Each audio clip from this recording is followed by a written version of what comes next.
A Trump-backed Republican Senate candidate just had her ties to Russia exposed. Of all the angles Russian intelligence organizations used to infiltrate and undermine American society in recent years, their courtship of the National Rifle Association is perhaps the most audacious. Unlike their exploits to hack the Democratic National Committee and spread misinformation over social media, their confidence operation on the NRA has taken place over a long period of time, and out in the open. The NRA's leadership has done little to nothing to conceal their cozy relationships with Russian oligarchs tied to the Kremlin. In fact, they've even openly touted their budding friendships with NRA-like groups in Russia. President Trump's third and current national security advisor, John Bolton, even taped a video for the NRA's Russian patrons that was played to an audience at a gun rights convention in Russia. After recent reporting began to expose previously undisclosed financial ties between the NRA and Russia, however, many Americans began to question the nature of their patronage. For months now, pro-Second Amendment lawmakers and their allies in the right-wing media have been desperately trying to downplay the suspicious financial links that have been uncovered between the NRA and Russian billionaire banker Alexander Torshin. Now we know why. Many of the people involved with facilitating the financial arrangements between the NRA and Kremlin-linked oligarchs like Torshin are also closely linked to Republican lawmakers. Tennessee Congresswoman Marsha Blackburn is one such Republican. She's locked in a tight race with Democrat Phil Bradenson to replace GOP Senator Bob Corker, who announced last year he would not seek re-election. She also counts among her most important advisors one Cline Preston, a Nashville area lawyer who is at the center of the NRA's extensive relationship with Torshin.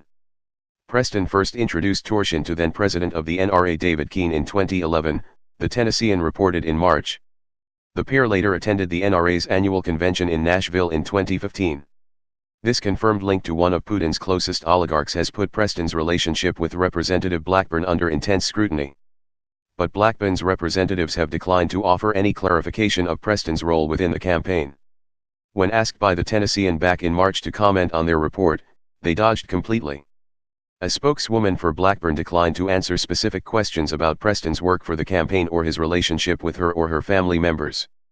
Instead, the spokeswoman issued a statement condemning Russia.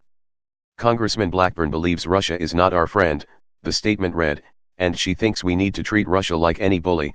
The lady doth protest too much, methinks.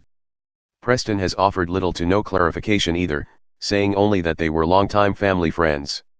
Now we know it was much more than that. Think Progress has obtained documents that confirm Cline Preston was not only intimately involved with Representative Blackburn's past campaigns, he actually led them. Blackburn was far closer to Preston than has previously been reported, Casey Michel at Think Progress writes. Preston not only listed himself as the campaign finance chairman for Blackburn, but additionally worked for years as the president of Marsha Blackburn for Congress, Inc. More from Think Progress. According to information now removed from his website, Preston says he served as president for Marsha Blackburn for Congress Incorporated through at least 2014, with official documents showing the work beginning in 2003. During the same time period, he also introduced Alexander Torshin, a now-sanctioned Russian official accused of mafia ties and massive money laundering in Europe, to then NRA President David Keene. Representative Blackburn is just the latest in a string of Republican lawmakers whose dubious ties to high-ranking Russians have been uncovered.